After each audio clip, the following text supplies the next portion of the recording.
উন্নয়ন ও সন্ত্রাসবাদ দমন সহ বিভিন্ন বিষয়ে অন্তর্বর্তী সরকারের প্রতি যুক্তরাষ্ট্রের সমর্থনের কথা পুনর্ব্যক্ত করেছেন যুক্তরাষ্ট্রের ভারপ্রাপ্ত রাষ্ট্রদূত ট্রেসি অ্যান জ্যাকবসন। সোমবার রাষ্ট্রীয় অতিথি ভবন যমুনায় প্রধান উপদেষ্টা ডক্টর মোহাম্মদ ইউনূসের সাথে সাক্ষাতে তিনি এই সমর্থনের কথা জানান। এদিকে আরেক অনুষ্ঠানে জলবায়ু পরিবর্তনের নেতিবাচক প্রভাবে পার্বত্য চট্টগ্রামের স্থানীয়দের অর্থনৈতিক অগ্রগতিতে বেসরকারি সংস্থাগুলোকে সমন্বিতভাবে কাজ করারও আহ্বান জানান তিনি। আরও জানাচ্ছেন মুজাহিরুল হক রুমেন। সোমবার রাষ্ট্রীয় অতিথি ভবনে অন্তর্বর্তী সরকার প্রধান ডক্টর মোহাম্মদ ইউনূসের সাথে সাক্ষাৎ করেন বাংলাদেশে নিযুক্ত যুক্তরাষ্ট্রের ভারপ্রাপ্ত রাষ্ট্রদূত ট্রেসি অ্যান জ্যাকবসন। এ সময় উন্নয়ন ও সন্ত্রাসবাদ দমন সহ বিভিন্ন বিষয়ে অন্তর্বর্তী সরকারের প্রতি যুক্তরাষ্ট্রের সমর্থনের কথা পুনর্ব্যক্ত করেন তিনি। সাক্ষাতে তিনি দেশে সাংবাদিকদের গ্রেপ্তার এবং ধর্মীয় সংখ্যালঘুদের বিরুদ্ধে সহিংসতা নিয়ে উদ্বেগ প্রকাশ করেন।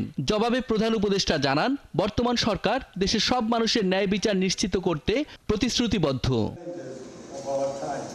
এদিকে রাজধানীতে আরেক অনুষ্ঠানে যুক্তরাষ্ট্রের ভারপ্রাপ্ত রাষ্ট্রদূত জানান, জলবায়ু পরিবর্তনের নেতিবাচক প্রভাবের কারণে পার্বত্য চট্টগ্রামের স্থানীয়দের অর্থনৈতিক দিক থেকে অগ্রসর হওয়া challenging.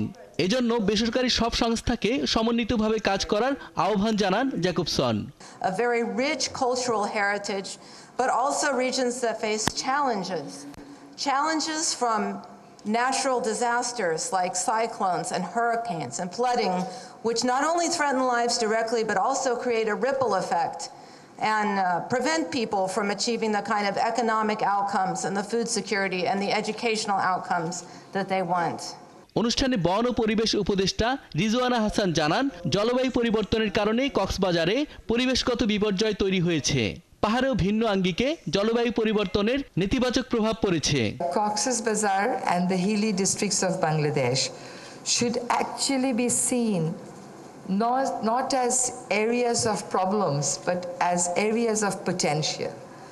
Regrettably, because of different interventions, because of geopolitics, over the decades, we have turned them into areas of conflict and areas of problem. Mujahirul Haque Rumen, ৭১, Dhaka.